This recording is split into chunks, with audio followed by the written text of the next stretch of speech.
original. Kadhib Abyad. Ok, je peux répondre à cette question.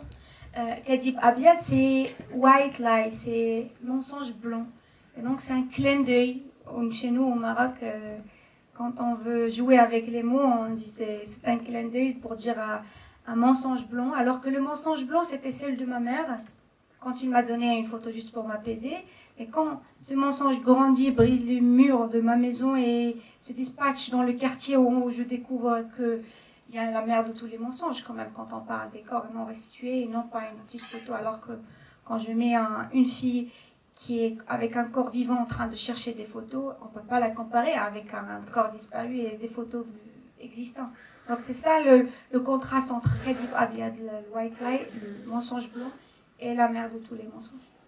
Pardon. Oui. Bonsoir. Déjà, merci pour le film et pour votre présence. C'est un bon film, très bon film. Je comprends pourquoi le Maroc a poussé pour qu'il soit aux Oscars. On a fait la shortlist avec. C'est déjà pas mal. J'ai pas d'argent, c'est un cirque où on jette l'argent et j'ai pas assez d'argent pour le jeter. Vraiment, j'ai tout fait pour être dans cette shortlist et j'espère prochainement avoir des vraies sociétés qui font ça parce que tout seul, On espère aussi, enfin pour la suite. Prochainement, Inch'Allah. Inch'Allah. Voilà, après j'avais préparé pas mal de questions, vous avez été assez exhaustif, vous avez répondu à pas mal. Du coup, je voudrais vous en poser quelques-unes encore. Comment gérez-vous l'équilibre entre votre vie professionnelle Faites attention. Comment gérez-vous l'équilibre entre votre vie professionnelle et Pardon votre vie professionnelle oui. et votre vie personnelle, oui. Surtout en tant que femme marocaine dans l'industrie cinématographique. En tant que femme, déjà spécialement en France, c'est assez compliqué. Et je vais au Maroc. J'imagine qu'au Maroc, c'est pas plus simple. Aussi, c'était quoi vos influences personnellement, artistiques? Parce que je trouve que vous faites vachement honneur à la culture arabe aussi. Au niveau de la poésie, la manière de poser les mots, poser les sons. Il y a quelque chose de très poétique et qui est assez magnifique. Surtout dans ce cas de plus intime, en fait, avec les relations qu'on connaît assez dures dans le milieu, on va dire, musulman, en général, dans les pays musulmans. Est-ce que je peux répondre sur... Déjà, je réponds sur la deuxième, je me rappelle bien de la deuxième. Mes références, bien sûr, je suis cinéphile avant tout, vraiment, je regarde tous les jours des films. J'essaye de trouver une place aussi pour regarder La Bête demain. Donc, je suis vraiment... J'ai fait la Fémis à Paris, j'ai fait aussi des écoles au Maroc de cinéma. Donc, à 17 ans, je commence à faire des courts-métrages. J'ai fait Mémoire anachronique ou Le couscous de vendredi midi, qui était le fin d'études, court-métrage de fin d'études de la Fémis, qui a fait beaucoup de festivals. Et on va le retrouver dans le DVD d'ailleurs. Oui, donc j'adore le cinéma iranien, parce que ça me donne quelque chose de naïf. Derrière la naïveté, on peut raconter des choses très dures. Et je crois qu'au niveau de censure, des fois, c'est bien d'avoir des obstacles. Moi, j'adore les obstacles. Vraiment, parce que je me rappelle maintenant, si on m'a répondu, viens filmer dans le cimetière, vous n'allez rien voir de tout ça. Ni figurines, ni construction, ni rien, parce que les portes seront ouvertes. Alors quand on ferme des fois les portes devant les artistes ou devant les réalisateurs, si je peux dessiner, je vais faire un tableau comme Garnica ou je sais pas, mais je ne peux pas dessiner une pomme. Donc si je peux écrire un livre, je ferai un livre. Mais je fais beaucoup de fautes d'orthographe et je sais pas. Donc j'écris avec la lumière, c'est tout ce que j'ai appris à faire. C'est la caméra. Et donc voilà, j'adore regarder beaucoup de cinéma. J'aime beaucoup le cinéma de Agnès Varda, quelques films de Agnès Varda. J'ai regardé presque tous l'expressionnisme allemand, le néoréalisme, le surréalisme, tout, les westerns et tout ça. Et après, on oublie tout. Et on essaye de faire quelque chose à nous. C'est comme la poésie aussi. On récite tout. Et après, la vie professionnelle et personnelle dans le film, vous allez... Non, en général... En tant que femme marocaine, comment tu te... Entre ta vie privée et ta vie professionnelle? Pour l'instant, j'ai pas de vie privée parce que... Vraiment, de mai jusqu'à maintenant, je vis le soir dans les avions et le jour, non, pardon, les jours dans les avions, les soirs dans les théâtres. Vraiment, depuis mai, depuis Cannes, avec les Oscars qui étaient vraiment très très durs. On fait beaucoup de projections, il y a vraiment pas de vie personnelle. J'espère revenir à New York. J'étais en train de se balader après la première phase des Oscars. Et je découvre que le prix du lait a changé, plein de choses. Vraiment, j'étais en train de se balader dans un supermarché et j'ai passé beaucoup de temps parce que c'était vraiment... Je redécouvre la vie privée et tout ça. Acheter quelque chose, acheter une baguette, aller chez toi et pas à l'aéroport. Oui, donc voilà, en tant que femme marocaine, je pense qu'aujourd'hui on a beaucoup de liberté. Il y a beaucoup de fonds qui aident les femmes à l'extérieur pour faire surtout le documentaire, et il ne faut pas nier ça. Il faut juste faire attention de protéger ton idée, de ne la pas laisser traîner. Et c'est parce qu'on va accepter un fonds, ou c'est que peut-être des fois, il faut faire attention que faire le film que tu veux dès le début. Et c'est ça ce qui est important. Mais il y a beaucoup de fonds aujourd'hui qui aident la femme en général, la femme arabe, la femme à l'échelle internationale. Elle est bien aidée, je crois, dans le milieu du cinéma. Et même au Maroc, il n'y a pas de différence quand on dépose des scénarios. Il faut juste... Moi, je n'ai pas déposé parce que je sais que c'est un sujet, je veux protéger les gens. Et je ne sais pas où ça va mener, donc il fallait vraiment faire un petit peu de l'autocensure, juste pour ne pas aller trop vite. C'est pourquoi j'ai pris beaucoup de temps, parce que ces gens-là, quand même, c'est la famille. Même quand on était à Cannes, j'étais obligée de leur prendre et de s'asseoir par terre et dire attention, ça, c'est juste un festival et tout le monde veut vous parler, les lumières et tout ça, mais faites attention, c'est pas ça la vie. On va revenir chez nous comme si rien n'est passé. Et donc le documentaire, c'est ça aussi, c'est respecter la dignité. On fait tout pour respecter la dignité. On pose la question à la fin, est-ce que on a respecté la dignité? Donc c'est ça, le documentaire, ça se passe en temps réel. Même ma grand-mère ne pouvait pas monter sur scène à Cannes, parce que s'il va monter, on va l'attendre en temps réel, 10 minutes, c'est pas possible. Donc elle a fait quand même à Marrakech, parce qu'elle a dit, chez moi, je vais le faire. Bon, chez toi aussi, fais ce que tu veux, mais Cannes, c'est Cannes. Oui, donc quand les personnages sont réels, et moi je voulais que eux qui font ce film, et pas prendre des acteurs, parce que c'est de la thérapie qu'on va vivre ensemble, et ça sert à rien de prendre des acteurs. C'est eux qui vont... je voulais qu'ils soient eux, et pas...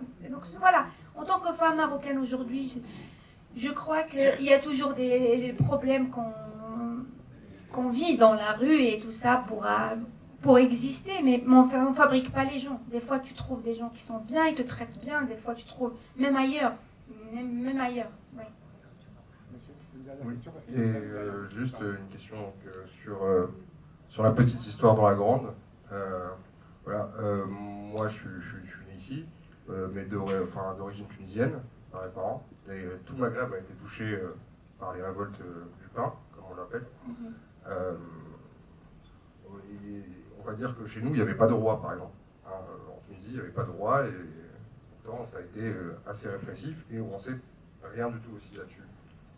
Très peu de choses. Oui, on m'a dit souvent que la Tunisie aussi a vécu ça. Voilà, et c'est un peu en train de repartir un peu dans ce sens-là, depuis avec l'Ukraine, et le prix de la farine qui a explosé. Donc on a plein de problèmes. Et je voulais savoir, vous, comment vous espérez que votre film s'inscrive, justement, au niveau de son art. Comment il va atteindre le public? Qu'est-ce que vous espérez du film, même dans son genre? Qu'est-ce que vous espérez qu'il apporte? Déjà que juste cette génération et la génération montante, la marée montante des années 2000 et tout ça, comprennent que nos grands-parents et les gens qui ont été tués ce jour-là, c'est pour qu'on puisse parler aujourd'hui, et du coup apprécier le fait qu'aujourd'hui il y a une certaine liberté, que ce n'est pas venu comme ça. C'était vraiment des gens qui ont payé leur vie, c'est parce qu'ils ont juste parlé de l'élévation des prix de la farine ou des matières premières, alors qu'on avait une répression. Aujourd'hui, je ne crois pas. On a le droit quand même d'aller se manifester et de dire on peut pas, on veut pas.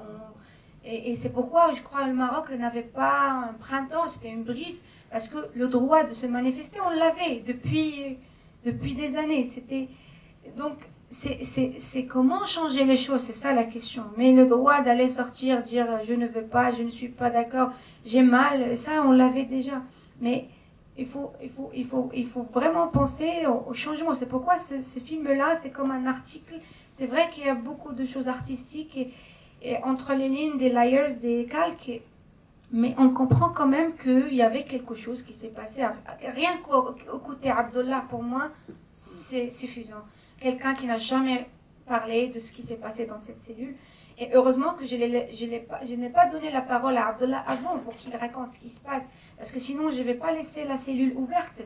Parce que quand même, il parle de quelque chose de très étouffant, alors que je lui donne des ingrédients où on a plus d'ouverture dans la cellule. Et c'est un peu décalé et on comprend plus et plus de ce qui s'est passé. Et je crois que c'est un article différent il n'y a pas des preuves, mais on a des survivants. Voilà. Madame? Oui, bonsoir.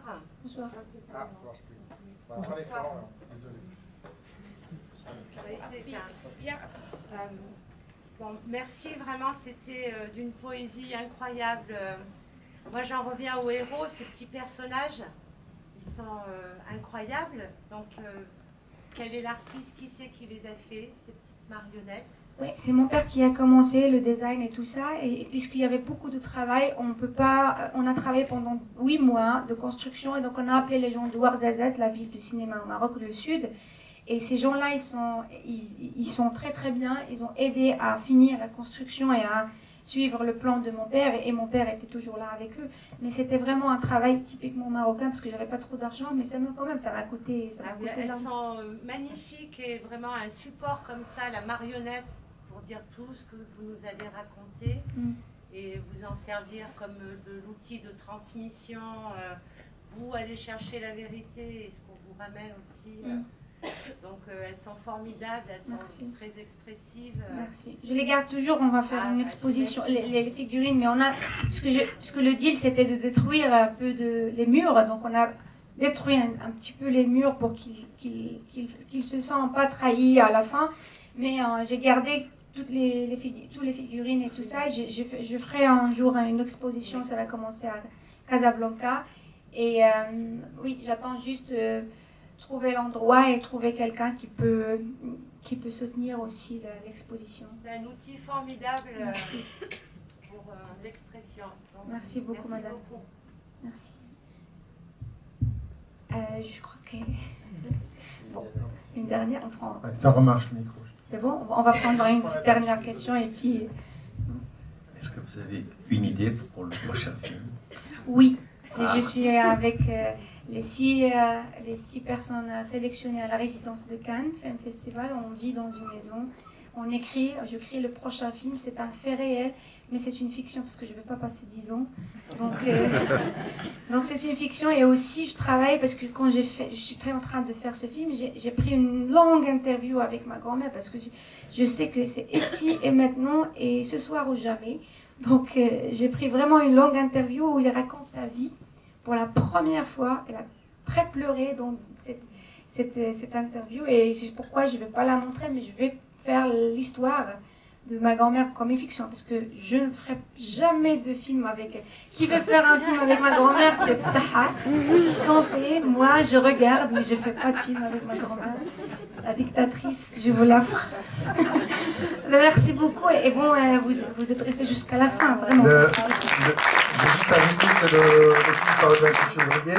Merci à Arizona de distribution qui nous a apporté à ce moment. Merci beaucoup. Parce qu'ils font un travail formidable. Ils ont très peu de films dans l'année, mais ils les travaillent très très bien. Donc j'imagine que le film sera très présent dans la presse et dans les salles aussi. Donc merci d'en parler. Alors bouche à oreille comme ça. Ça marche toujours, ouais. Merci beaucoup. Merci à vous.